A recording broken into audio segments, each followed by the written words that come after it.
Hello there everyone, this is Mr. G and welcome to week 1's microcomposition assignment. In this video, I'm going to walk you through how to sign in to Noteflight and how to manipulate the software so that you can complete your assignment. If you haven't done so already, please make sure to sign up for a free Noteflight account, and you can learn how to do so in the Getting Started section of this course. Once you've created an account, go back to noteflight.com, then click on Sign In. Enter your username and password if you use this method, or you can use Google or Facebook to sign in, whichever you prefer. I have a username and password, so that I'm going to go ahead and sign in. This ad may or may not pop up for you. Simply dismiss it. And you're now into your account. I already have several Noteflight projects that I use for other classes. You, assuming this is a fresh account, would not. Instead, you have a graphic somewhere around here and an orange button somewhere around here that says Create New Score or something like that. If you do have that button, go ahead and click it. I do not, so I need to go up to the top left corner and click Create instead.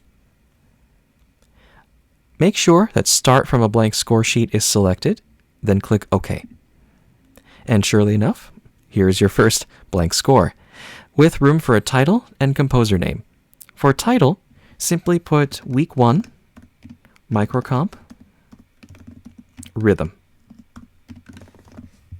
Oops. And for the composer, simply put your name. Now, you'll notice that there are some symbols that are unfamiliar to you, or may be unfamiliar to you. We will learn about these next week when we cover pitch.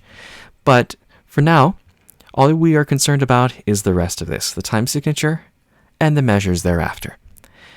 Once you've figured out which one of these sections to put your notes in, click on that section. I'm going to pick the top section. Click on the first measure in that section, and you'll notice that several things happen. The measure is highlighted in orange. You'll get a large vertical blinking cursor, as well as a gray note head next to that cursor.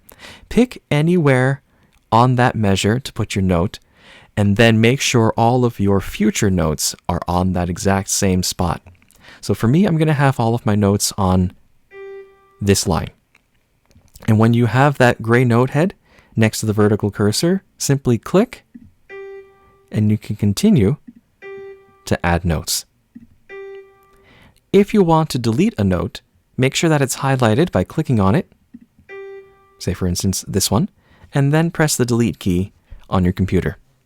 To delete an entire measure, click somewhere on a blank space within that measure, and then press delete.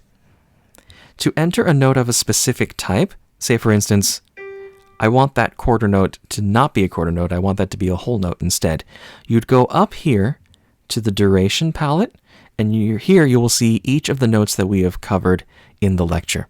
Whole, half, quarter, eighth, and 16th. So I want to make this highlighted note into a whole note. I simply make sure it's highlighted and then click on the whole note icon, and it changes the duration. You can do that for any type of note as long as it's highlighted. So I'm going to come back, I'm going to cut away briefly, I'm going to create an example microcomposition for you, and walk you through the requirements as well.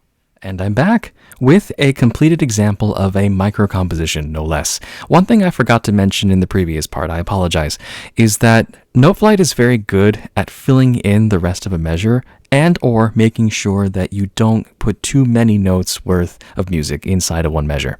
So rest assured that Noteflight will keep you grounded and steady with the right amount of stuff going on in each measure. So with that out of the way, let's have a look over or talk about the requirements that you will need to meet for your own microcomposition. Your microcomposition will need to be 4 measures long. Okay, done.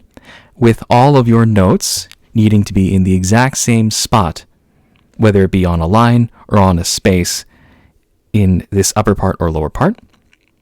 So yep, all of my notes are on the second line of the upper part. You will need at least 1 whole note. Got it? At least 1 half note. At least 1 quarter note. Yep, of which I've got 2.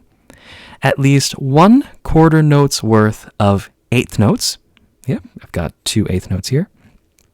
And 1/4 note's worth of 16th notes. Done. And as long as you meet all of those requirements, your microcomposition is done and you're going to score full points on it. But feel free to get creative with your note placements. Again, the minimum requirements are just that. Just so long as you have all of the requirements, you can get as creative with it as you like. So now let's look at submitting our microcomposition. To do so, you will need to go to Share in the top right-hand corner, then click Share again. Then make sure you click that dialog box and go down to Anyone with a Link.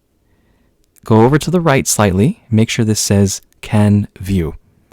Go all the way to the bottom of this small window and click Copy Link. There, now that's copied to your clipboard, and then click Save. Once you have done that, go back into Blackboard, click on the assignment title, Week 1 Microcomposition, Rhythm. Click on that, scroll down to where it says Put a Comment, and then paste that link right into that comment box, and then submit. And with that, you have completed your microcomposition for Week 1. If you have any questions, comments, or concerns, you always have my ear. Music be with you.